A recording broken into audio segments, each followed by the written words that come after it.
Sairam friends, welcome to my YouTube channel. ఈరోజు మనం నోరారా బంధువులను ఆప్యాయంగా తెలుగులో పిలుచుకుందాం రండి. అమ్మ పిలుపులో ఆప్యాయత ఉంటుంది. నాన్న పిలుపులో నమ్మకం ఉంది.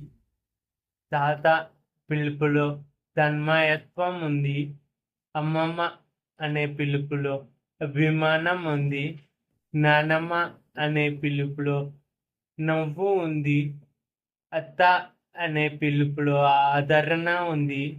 మామ అనే పిలుపులో మమకారం ఉంది. బాబాయ్ అనే పిలుపులో బంధుత్వం ఉంది. చిన్నమ్మ అనే పిలుపులో చనువు ఉంది.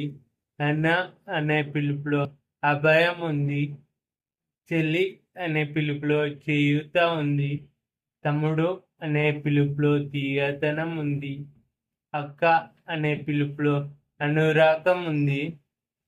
బావ అనే పిలుపులో బాంధవ్యం ఉంది. మరదలు అనే పిలుపులో మర్యాద ఉంది. మరిది అనే పిలుపులో మానవత్వం ఉంది. గురువు అనే పిలుపులో గౌరవం ఉంది. ఇలా మన తెలుగు జాతి నోరార బంధువులను తెలుగులో ఆప్యాయంగా తెలుగులో పిలుచుకుందాం. జై శ్రీరామ్.